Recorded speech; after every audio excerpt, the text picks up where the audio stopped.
होतं त्यांच्या त्या आरोपीच्या सौभाग्यवतीने सुद्धा काल जे आहे ते खुलासा केलेला आहे की माझ्यावरती संशय आणि तो व्यक्ती फक्त बाबासाहेब आगेंच्यावरतीच नाही तर कोणावरतीही संशय घ्यायचा, त्याची अत्यंत हलाखीची परिस्थिती आहे। राहिलेले 45 का काय गुंठे जमीन होती ती सुद्धा त्यांनी विकलेली आहे आणि या आरोपीला आता फाशी होणं अत्यंत गरजेचं आहे। तर आपण जर बघितलं तर बीड जिल्ह्यामध्ये गेल्या काही दिवसापासून ज्या घटना आहेत, हत्येच्या घटना, मारहाणीच्या घटना वाढल्या, पण पोलीस प्रशासन नेमकं करतंय काय, याच्यावरती विश्वास तुम्ही ठेवला होता? 19 गावात झाले होते, त्याला जोडूनच सनगावमध्ये देखील एका महिला वकील मारहाण, अतिशय दुर्दैवी ती घटना आहे।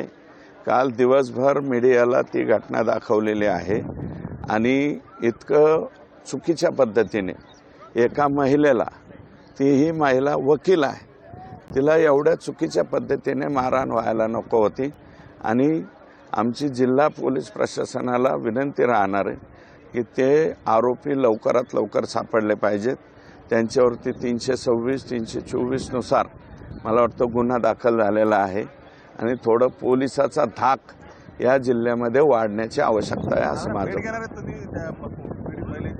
हो, 100% जाऊ, त्या पीडित महिलेला भेटण्यासाठी सुद्धा जाऊ।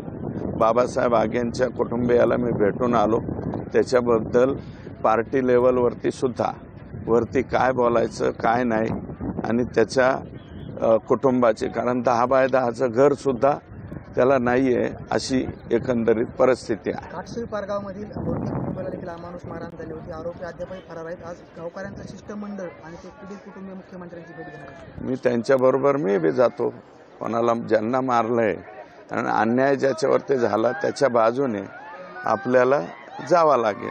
मात्र अशा पद्धतीने होत असतं पोलीस प्रशासन कुठेतरी कुछ कमी होतं असं वाटतं यांना?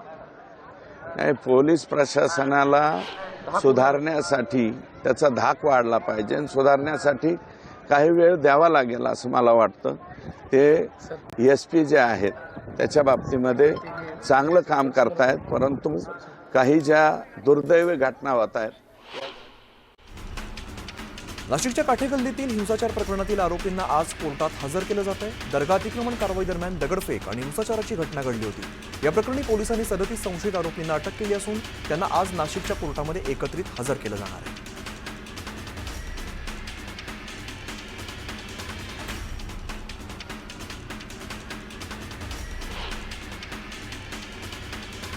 नॅशनल हेराल्ड प्रकरणात सोनिया गांधी आणि राहुल गांधींविरुद्धच्या आरोपपत्रावरती आज दुपारी 4 वाजता काँग्रेसची बैठक पार पडते।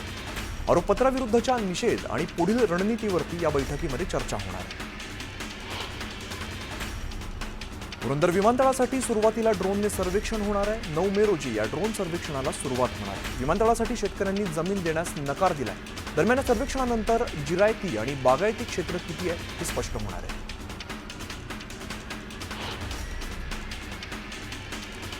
एकनाथ खडसेंना कायदेशीर नोटीस दिली आहे। खडसेंनी नोटीसला उत्तर द्यावं, खडसेंसारखी भाषा मला बोलता येत नाही म्हणून खडसेंविरोधात कोर्टात गेलो असं मंत्री गिरीश महाजन यांनी स्पष्ट केलं। विलेपार्लेतील जुनं जैन मंदिर पाडण्यात आलंय। मुंबई महानगरपालिकेच्या वतीने हे मंदिर पाडण्यात आलेलं आहे, त्यामुळे संतप्त जैन संघटनांनी विलेपार्ले परिसरामध्ये आंदोलन केलंय। कोर्टामध्ये खटला सुरू असताना कारवाई केल्याचा आरोप जैन संघटनांनी केलाय। सोलापूरच्या बार्शीमध्ये एका मद्यपीने चांगलाच राडा घातल्याचं पाहायला मिळत आहे। वाईन शॉपीमध्ये दारू पिण्यापासून रोखल्यामुळे दुकानदार मालकाच्या डोक्यावरती त्याने दारूची बाटली फोडली। मारुती रोड परिसरामध्ये धक्कादायक घटना घडली, यामध्ये मालक गंभीर जखमी झाला। पुणे शहरात विविध ठिकाणी वाहतूक पोलिसांकडून नियमभंग करणाऱ्या वाहन चालकांवरती कारवाई केली जाते। दरम्यान वाहतूक पोलिसांसोबत आरेरावी केल्याचा प्रकार समोर आलाय। नवले ब्रिजवरती घटना घडली। उपमुख्यमंत्री अजित पवार आज सातारा जिल्हा दौऱ्यावरती आहेत। कराडमध्ये त्यांच्या उपस्थितीत उदयसिंह पाटील राष्ट्रवादीमध्ये प्रवेश करणार आहेत, तर कोरेगावमध्ये नागरी सत्कार सोहळ्यासाठी ते उपस्थित असतील। महायुती सरकारमध्ये सध्या स्थगिती सत्र अजून सुद्धा सुरू आहे। आतापर्यंत देवेंद्र फडणवीस हे शिंदे आणि अजित पवार गटाच्या मंत्र्यांना धक्का देत असल्याचं पाहायला मिळालं। मात्र आता त्यांनी आपल्याच मंत्र्याला दणका दिलाय। फडणवीसांनी मंत्री अतुल सावे यांनी मंजूर केलेल्या कामांना स्थगिती दिली। भवानीनगर इथल्या छत्रपती सहकारी साखर कारखान्याची संचालक पदाची निवडणूक होती। या निवडणुकीच्या अनुषंगाने बारामतीत सर्वपक्षीय उमेदवारांची मुलाखत घेण्यात येते। यावेळेला उपमुख्यमंत्री अजित पवार, कॅबिनेट मंत्री दत्तात्रय भरणे हे उपस्थित असतील। काही लोकांना पैशांचा माज असतो, काहींना खुर्चीचा साज असतो, तर काहींना मोठेपणा मिळवण्याची सवय असते। हे सर्व मातीत जातं, त्यामुळे माणुसकीचं जतन करा असा सल्ला वनमंत्री गणेश नाईकांनी दिलेला आहे। त्याचबरोबर नगरसेवक, सभागृह नेते, महापौर, आमदार, नामदार ही पदं म्हणजे आळवावरचं पाणी असतं असंही त्यांनी सांगितलं। जळगावच्या पाचोऱ्यात पोलिसांनी अवैध दारू वाहून नेणाऱ्यांवरती कारवाई केली। यावेळेला पोलिसांनी देशी दारूचा साठा जप्त केला, तर एकाला अटक केली। अहिल्यानगरमध्ये नाफेडच्या नावाखाली शेतकऱ्यांच्या कंपनीची फसवणूक करण्यात आलेली आहे। फसवणूक करण्यात पणन मंत्र्यांकडे तक्रार करण्यात आली। सिंधुदुर्ग जिल्ह्यातील पहिले 60 फूट उंचीचं भित्तिचित्र साकारण्यात आलेलं आहे। पाट गावातील वृद्धाश्रमाच्या भिंतीवरती मालवणच्या 4 युवकांनी ही कलाकृती साकारली आहे। हे भित्तिचित्र सध्या सगळ्यांचं लक्ष वेधतंय। बोगस पदवी प्रकरणाची तपासणी करण्यात येणार आहे। बोगस पदव्या प्रकरणामुळेच उच्च शिक्षण सहसंचालकांनी महाविद्यालयांकडून माहिती मागवली। मनमाड शहरातील मध्यवस्तीत बिबट्या शिरल्याचं समोर आलंय। गुरुद्वाराच्या मागे असलेल्या शीख मळ्यामध्ये बिबट्याने एका बदकाची शिकार करण्याचा प्रयत्न केला। ही सगळी घटना सीसीटीव्हीत कैद झाली। सत्रातील वाडेश्वर आणि जोगेश्वरी देवांची वार्षिक यात्रा मोठ्या उत्साहात पार पडली। यावर्षी जिल्ह्यासह इतर जिल्ह्यातून मोठ्या संख्येने भाविकांनी वाडेश्वर आणि जोगेश्वरी विवाह सोहळ्यास उपस्थिती लावली। छत्रपती संभाजीनगरमध्ये बेशिस्त वाहन चालकांना 59 कोटी 90 लाखांचा दंड आकारण्यात आलेला आहे। यातील 54 कोटी 79 लाखांचा थकीत खर्च असल्याचं समोर आलं, त्यामुळे दंडवसुलीचा वाहतूक पोलिसांसमोर मोठा आव्हान आहे। राजगुरुनगर जवळील गावातील अल्पवयीन मुलीचा अपहरण, अत्याचार करून तिची हत्या करण्यात आली। या संतापजनक घटनेनंतर रात्रीच्या अंधारात थेट आरोपीच्या घरासमोर नागरिकांनी ठिय्या केला, तर आरोपीच्या घरासमोरील ट्रॅक्टर पेटवून दिला। अमृत भारत स्टेशन योजनेअंतर्गत सोलापूर रेल्वे स्थानकाला 56 कोटींचा निधी मिळालेला आहे। सोलापूर रेल्वे विभागाला 12 स्थानकांचं सुशोभीकरण होणार आहे। त्यासोबतच कुर्डुवाडी दुधनी स्थानकात येणाऱ्या प्रवाशांना अनेक सुविधा सुद्धा मिळणार आहेत। रत्नागिरीच्या समुद्र किनाऱ्यावरती पर्यटकांनी मोठी गर्दी केली आहे। सलग सुट्ट्यांमुळे कोकणातील समुद्र किनारे पर्यटकांनी गजबजून गेले। वाशिम जिल्ह्यामध्ये पसरलेला विस्तीर्ण काटेपूर्णा अभयारण्यातील नैसर्गिक जलस्रोत उन्हामुळे आटलेला आहे, त्यामुळे वन्य प्राण्यांना पाण्यासाठी भटकंती करावी लागते। त्यांची ही गरज ओळखून वन विभागाने तातडीने उपाययोजना करत अभयारण्यात विविध ठिकाणी तब्बल 28 कृत्रिम पाणवठे तयार केले।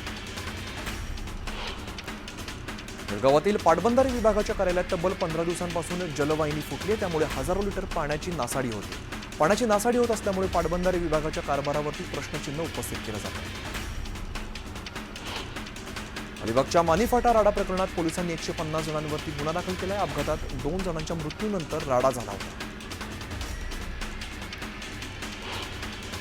सिंधुदुर्ग जिल्ह्यातील पोलीस पाटलांना नवीन कायद्याची माहिती व्हावी यासाठी पोलीस पाटील माहिती पुस्तिका तयार करण्यात आली। जिल्हा पोलीस अधीक्षक सौरभ कुमार अग्रवाल यांच्या हस्ते याचं प्रकाशन करण्यात आलं।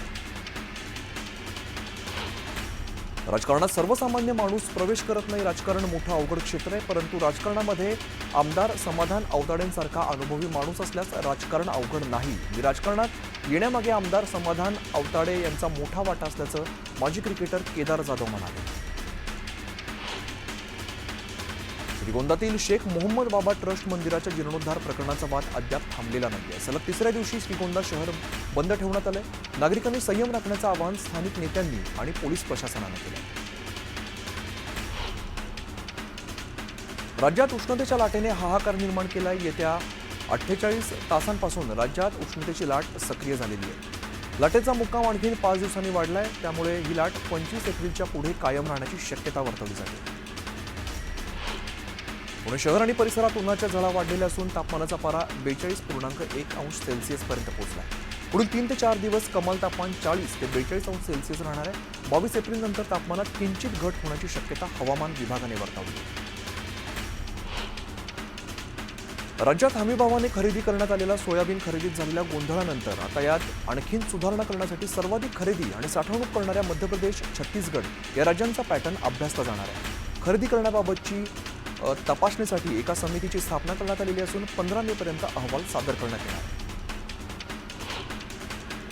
राज्यभरातील शेतकऱ्यांनी मार्च महिन्यात 1.25 लाख क्विंटल तुरीची नाफेडला विक्री केली. विक्री केलेल्या तुरीचे पैसे तात्काळ मिळणं अपेक्षित होतं, मात्र एप्रिल उजाडल्यानंतर सुद्धा अनेक शेतकऱ्यांच्या खात्यात पैसे आलेले नाहीत. त्यामुळे शेतकरी संभ्रमावस्थेत आहेत. महावितरणच्या पुणे परिमंडळाचा वार्षिक महसूल गेल्या 2 वर्षात 21,280 रुपयांवरती पोहोचला. महसुलात 2 वर्षात 5,137 कोटी 55 लाख रुपयांची वाढ झाली. साठवण टाकीचं काम सुरू असल्यामुळे चिपळूण नगरपालिकेने शहरातील काही ठिकाणी टँकरने पाणी पुरवठा सुरू केलाय. ज्या इमारतींमध्ये पाणी पोहोचत नाही त्या इमारतींना नगरपालिकेकडून टँकरद्वारे पाणी पुरवठा मागील 2 महिन्यांपासून सुरू करण्यात आला. अनंत लक्ष्मण कानेरेंच्या रत्नागिरीतील आयनी गावातल्या आठवणी शेवटच्या घटका मोजतात. त्यांच्या राहत्या घराच्या ठिकाणी उभारलेल्या छोट्या स्मारकाची पडझड झाली आहे. पत्रे तुटले तर खिडक्यांच्या काचा देखील फुटल्या.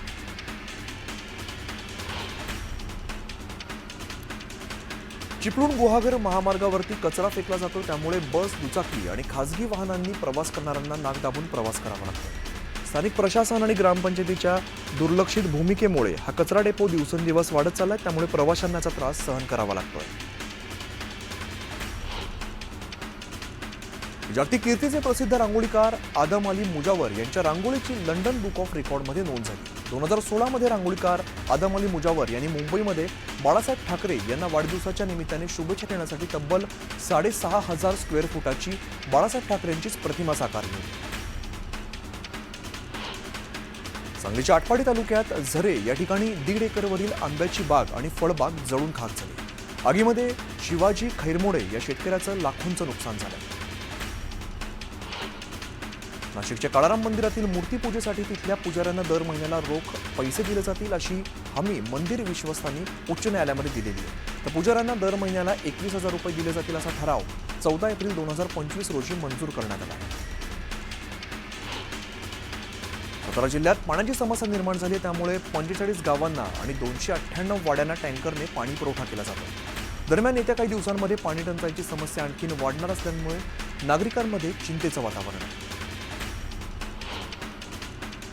भाजपमध्ये प्रवेश केल्यानंतर पहिल्यांदाच क्रिकेटपटू केदार जाधव यांनी श्री विठ्ठल रुक्मिणीचं दर्शन घेतलं. मुख्यमंत्री फडणवीस देतील ती जबाबदारी मान्य असल्याचं केदार जाधव म्हणाले.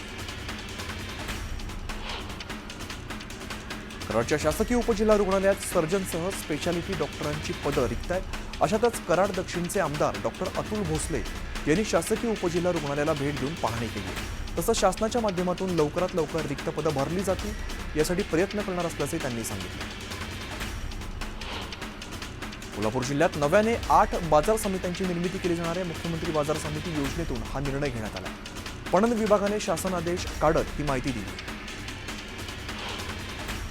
आधुनिक तंत्रज्ञानाच्या मदतीने शेतकऱ्यांसाठी विविध सेवा आणि सुविधा उपलब्ध करून देण्याच्या हेतूने सदर योजना राबवली जाते. या उपक्रमामुळे शेतकऱ्यांना त्यांच्या शेतीशी संबंधित निर्णय अधिक माहितीपूर्ण आणि सोप्या पद्धतीने घेता येणार आहेत. त्यामुळे शेतकऱ्यांना आता फार्मर आयडी काढणं अनिवार्य आहे. जळगावच्या धरणगावात कुस्त्यांची दंगल रंगली. दंगलमध्ये हरियाणा, मध्य प्रदेश, दिल्ली आणि महाराष्ट्रातील नामवंत मल्लांनी सहभाग घेतला. दंगलीला जिल्हाभरातून कुस्तीप्रेमी मोठ्या संख्येने उपस्थित होते. नगर जिल्ह्यातील 33,531 शिधापत्रिका रद्द झाल्यात. आर्थिक उत्पन्न जास्त असताना त्यापेक्षा कमी आर्थिक गटाची शिधापत्रिका असणे, नोकरी व्यवसायाच्या निमित्ताने स्थलांतर या कारणांमुळे शिधापत्रिका रद्द करण्यात आल्या. सोलापुरात एका डॉक्टरने गोळ्या झाडून आत्महत्या केली आहे. डॉक्टर शिरीष वळसंकर असं आत्महत्या केलेल्या डॉक्टरांचं नाव आहे. आत्महत्येचं कारण मात्र अद्याप अस्पष्ट आहे. बाजार समित्यांमध्ये कांद्यांची सर्वाधिक आवक नाशिक जिल्ह्यामध्ये 59,000 क्विंटल झाली आहे. कांद्याला कमीत कमी 650 रुपयांपासून ते 1200 रुपयांपर्यंत सरासरी दर मिळाला. कांदा दरामध्ये मोठी घसरण सुरू असल्यामुळे शेतकरी मेटाकुटीला आला.